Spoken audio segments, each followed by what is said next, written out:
Bien, buenos días. Agradezco mucho la invitación.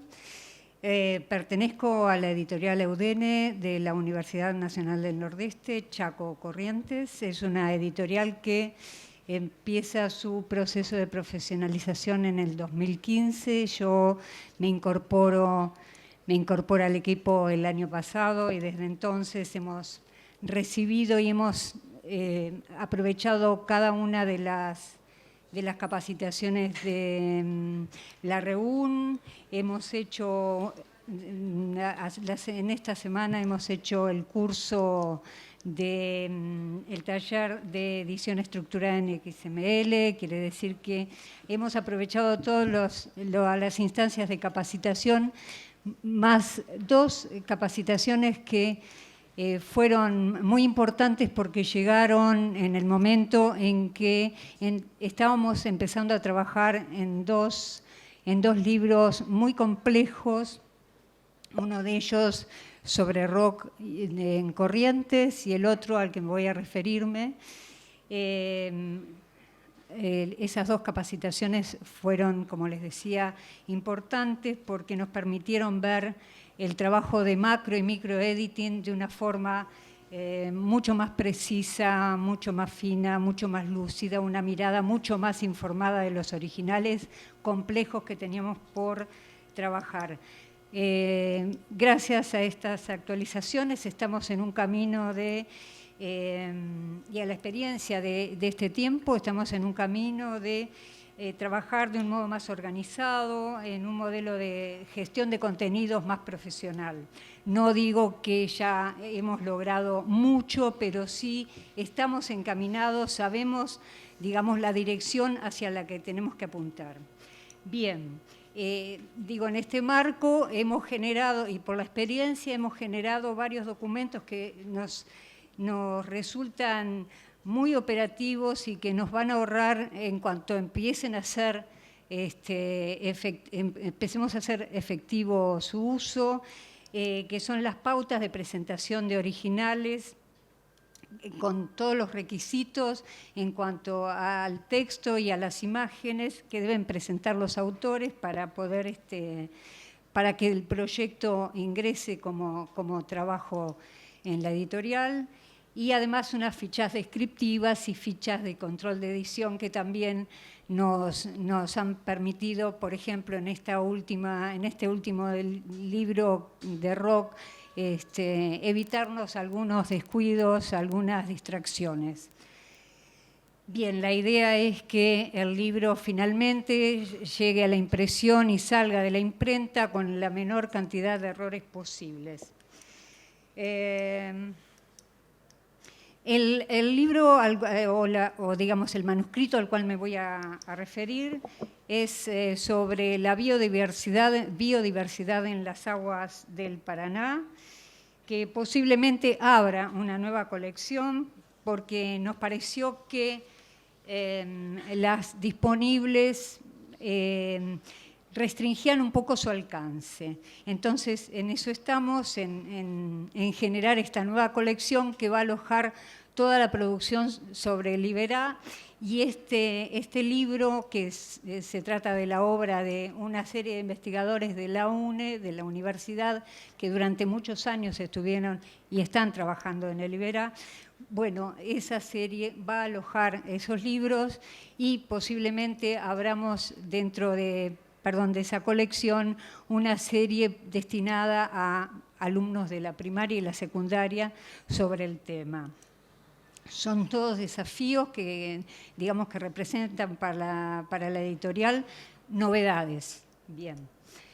Como les decía, se trata de 8 autores, uno de los cuales la autora es coordinadora con la que yo trabajo esta futura publicación.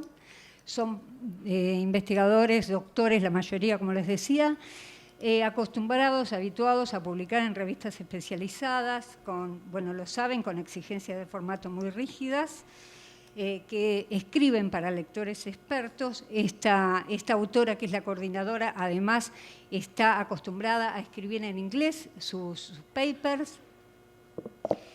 Y la primera presentación del original fue en digital, una suerte de borrador sobre el cual le hice una devolución.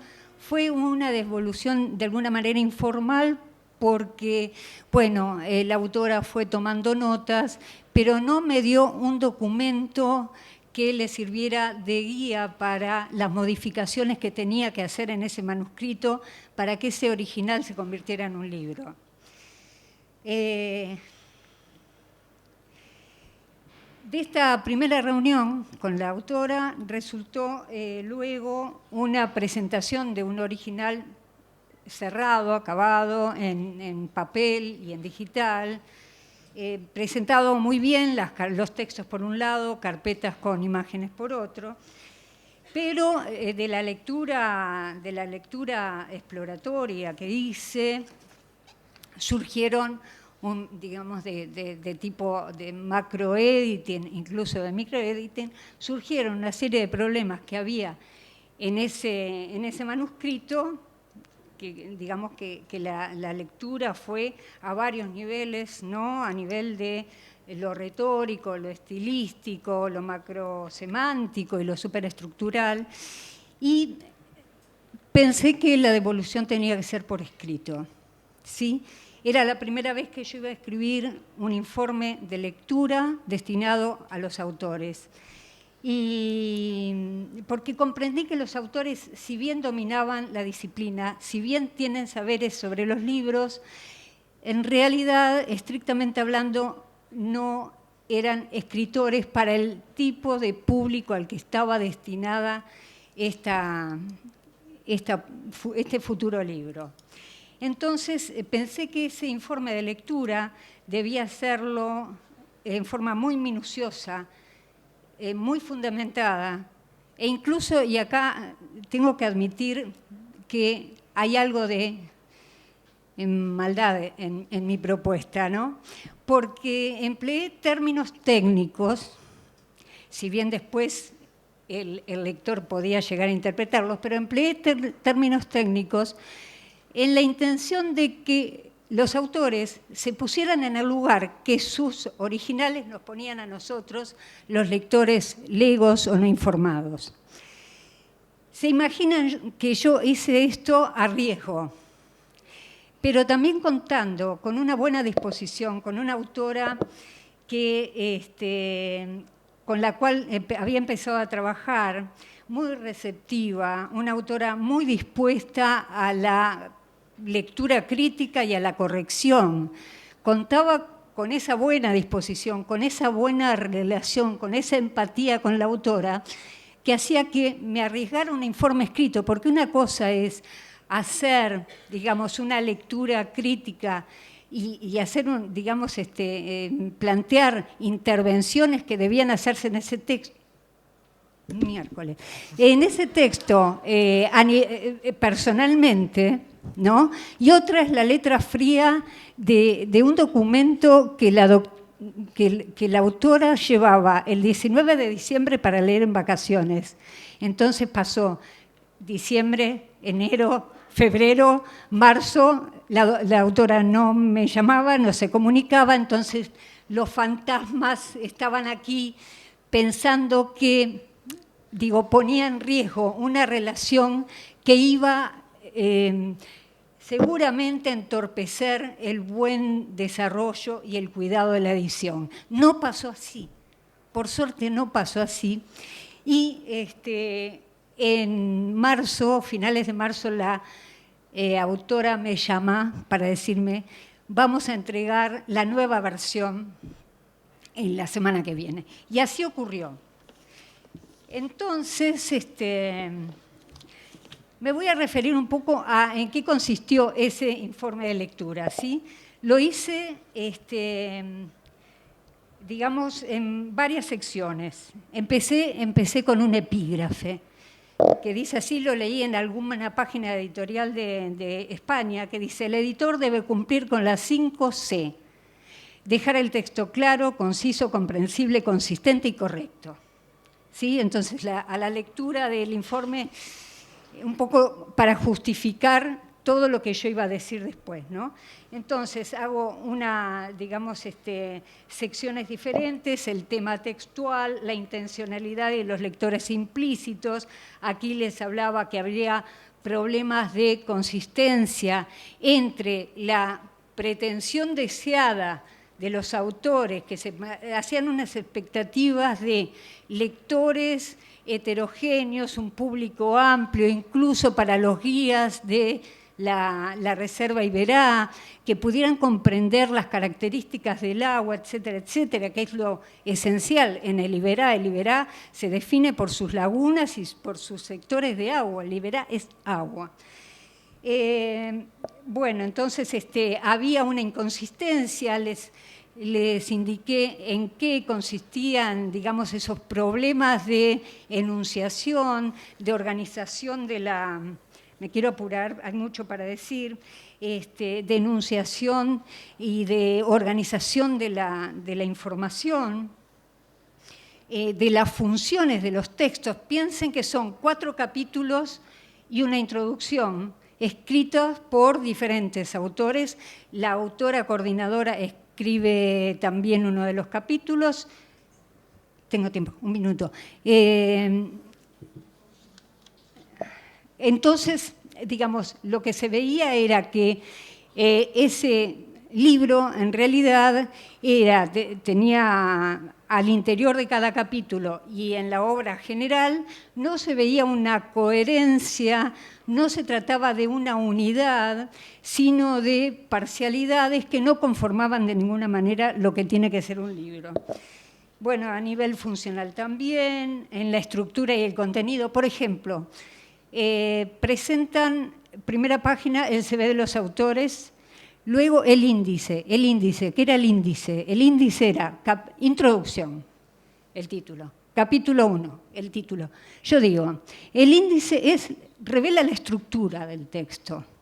Si no está claro el índice, si los autores no pensaron en cómo organizar la información en forma más minuciosa, ¿sí? Bueno, es como que hay un problema desde el origen. Bien. Después, fundamentalmente usé preguntas, ¿no?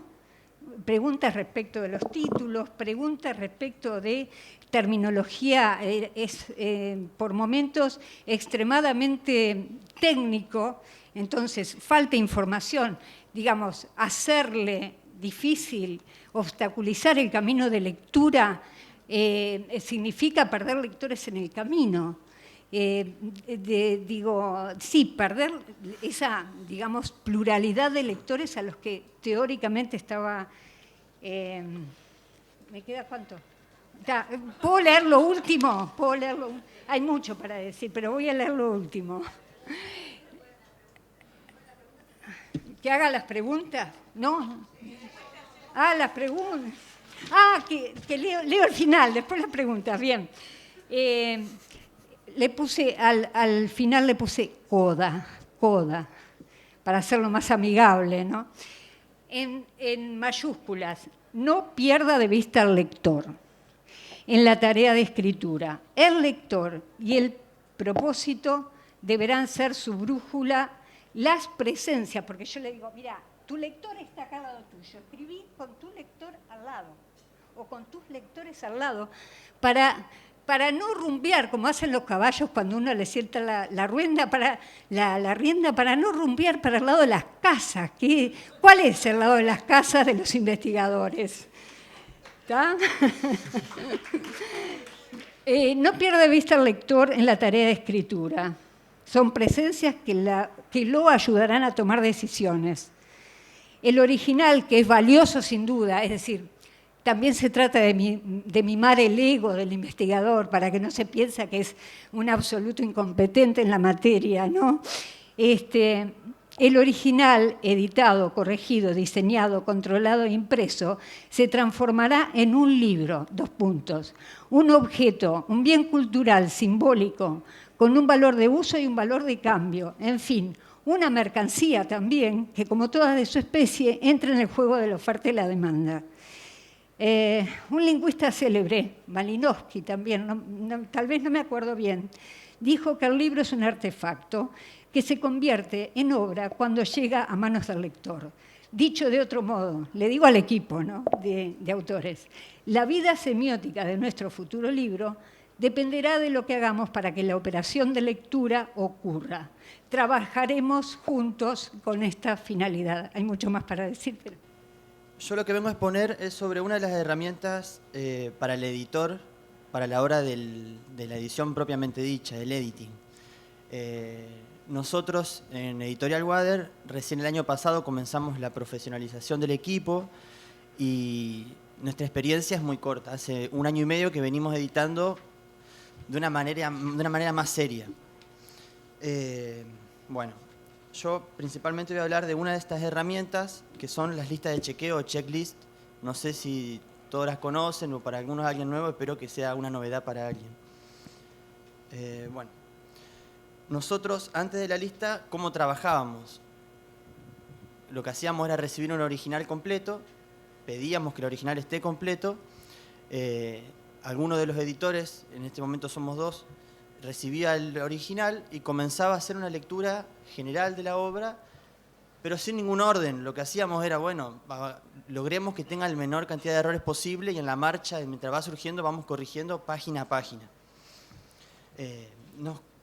También nos contagiábamos mucho del apuro de los autores, nos apurábamos tal vez más que ellos. Queríamos que ya terminen, nos decían 2 meses, sí, en 1 te lo hacemos. Y así lo sacábamos como podíamos. Porque no sabíamos cómo era realmente.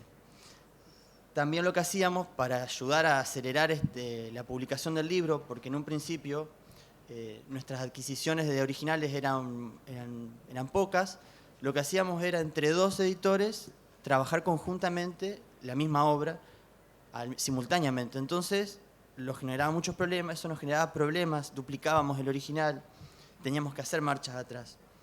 Es decir, no teníamos un orden para editar, cómo encarar los textos, la corrección de textos.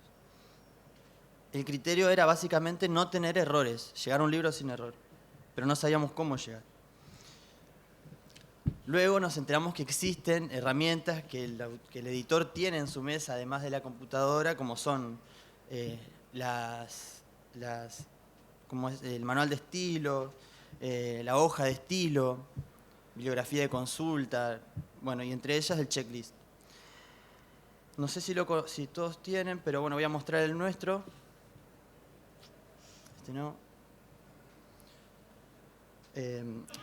Se trata de una herramienta para organizar la edición, para segmentar qué editar y en qué orden, dar una jerarquía a esa edición. No sé si todos participaron, pero el año pasado, creo, o el anterior, se habló de la macro y la microedición acá en la GEU.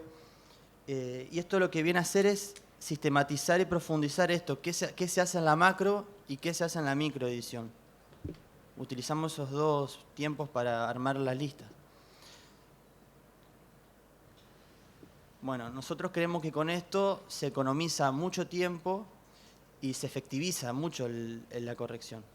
Esta primera lista que tenemos, que ven, es de macroedición, tiene algunos puntos, que lo que consiste es ir haciendo, como un colega decía, rastrillajes, punto por punto, o juntar los puntos que tengan relación y no ver todo junto de una sola mirada o leer 25 veces para buscar todo junto, sino decir, bueno, hacemos un rastrillaje y vemos algunos elementos del libro y cerramos esos aspectos, esos puntos y pasamos al que sigue.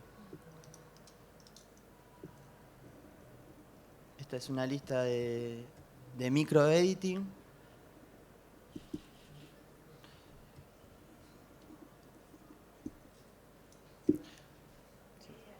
Bueno, les voy a leer, no sé si se ve, perdón.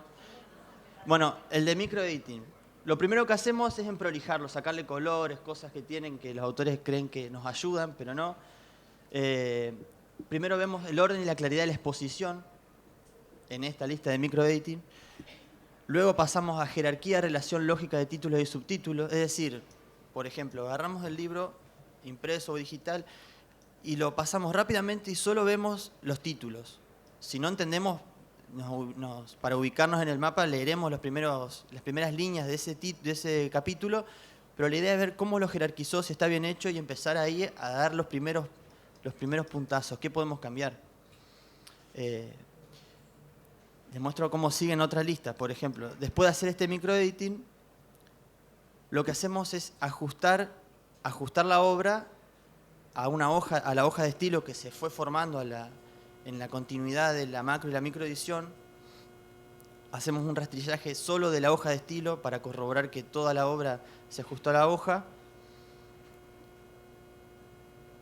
Y luego hay una lista para correctores. Lo que se me pasó decir es que ahora nosotros nos organizamos la recepción nos repartimos la obra. Es decir, definimos un editor encargado para cada original, para cada propuesta. Y es quien hace estas dos primeras listas, la lista de macroediting y la lista de microediting. Luego en esta lista, en la lista de verificación para corrector, lo que se hace es pedirle a quien se asigna como corrector que la complete y que siga estos pasos. Hay una primera parte que directamente la realiza el corrector y otra segunda que es para señalar en la versión que luego se le va a entregar al autor. Es decir, la primera se las leo. La primera es para realizar directamente el corrector, sin consultas previas al autor. Le pedimos que marque errores tipográficos, puntuación que no altere sustancialmente el sentido del texto, acentuación, disgrafías, corroborar entradas de la hoja de estilo.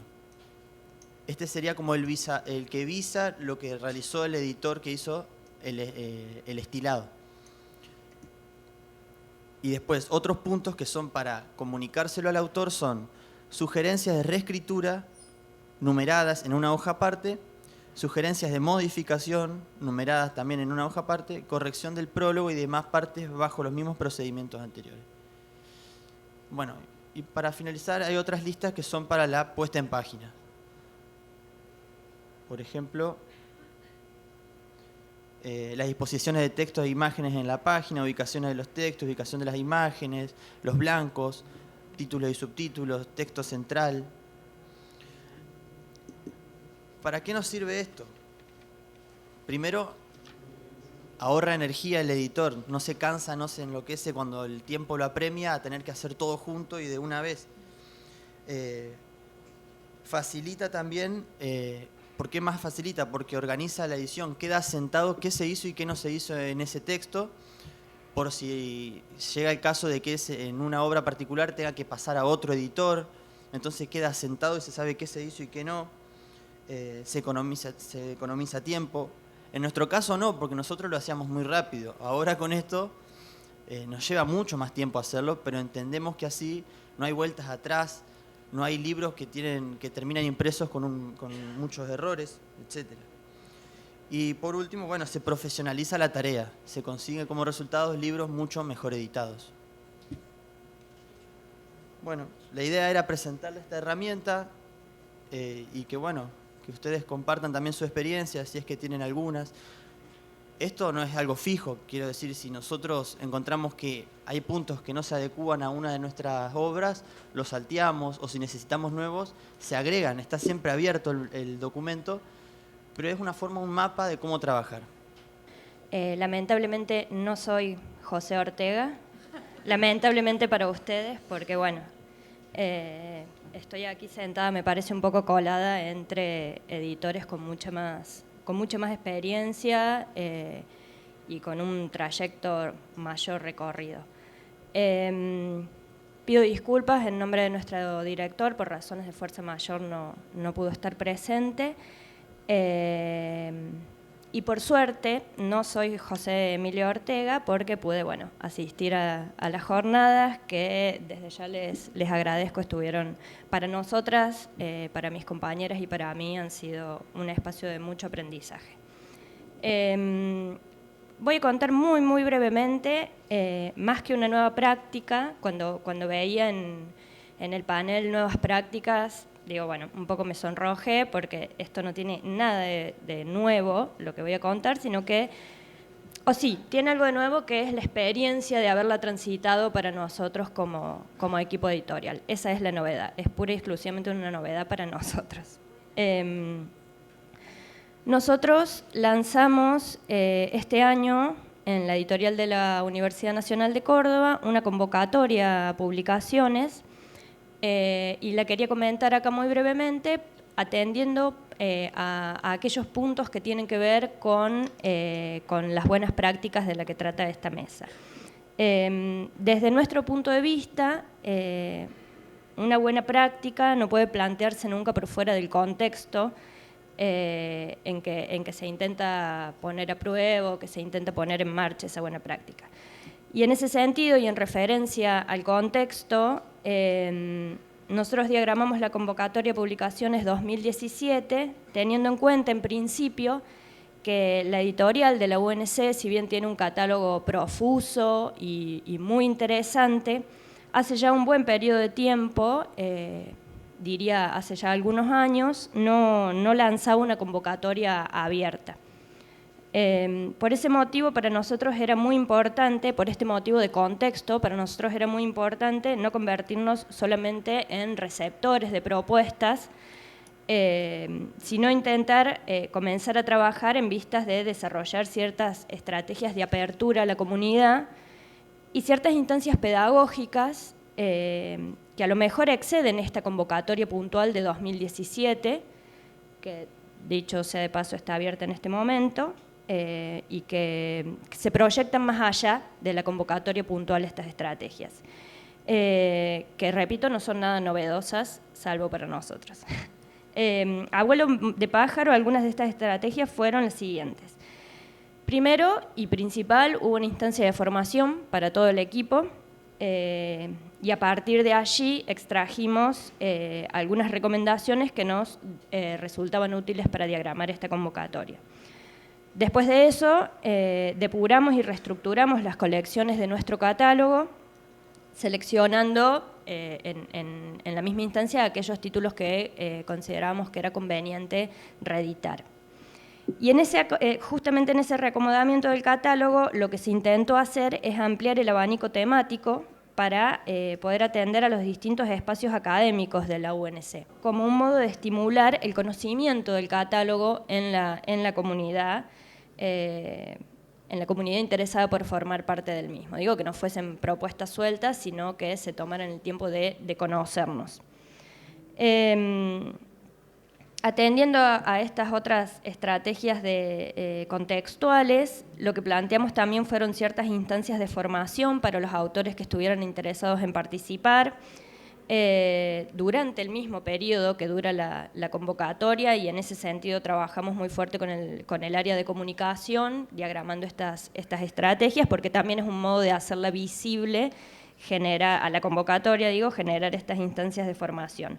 Como por ejemplo un taller de conversión de tesis a libros o reuniones orientadoras para los interesados con los editores.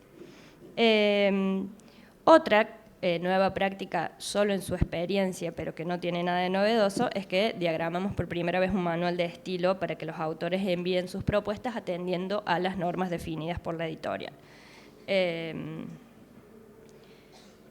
En el texto mismo, también otra de las estrategias ha sido vertir en el texto mismo de la convocatoria algunas nociones que hacen a la editorial, como una especie de estrategia pedagógica, como por ejemplo la diferencia entre la figura de un compilador y un editor. Digo que en la letra de convocatoria los autores tuvieran allí algunos elementos y herramientas para entender de qué se trata cada rol. Por último,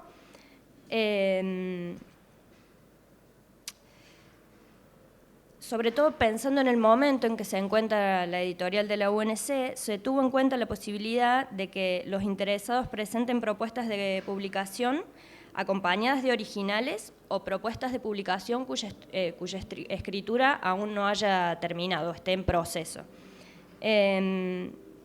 Y en ese segundo caso, la idea partió sobre todo de nuestro interés en trabajar junto a los autores desde el inicio, que era algo que también se había dado poco en nuestra editorial, acompañar este proceso de escritura Y bueno, ahí ganarnos unos puntitos de favorecer para nosotros, generarnos una instancia de aprendizaje al mismo equipo editorial de poder trabajar con el autor.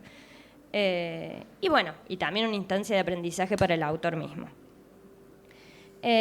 Finalmente, la selección de las propuestas se va a hacer en 3 pasos, que también los pensamos tratando de aprender nosotros durante el proceso. Primero una lectura de la editora, desde el punto de vista del lector general, después va a pasar a lectores externos y luego, finalmente, al comité, de modo tal que el comité cuente, o sea, tenga más allanado el camino a la hora de encontrarse con las propuestas y realizar la selección y cuente con un buen background de cada una de ellas. En la misma propuesta establecimos cuáles iban a ser los criterios de selección y fundamentalmente responder a la novedad y a la excelencia académica, al potencial de difusión del conocimiento y a la pertinencia de las mismas dentro del catálogo de la editorial de la UNC.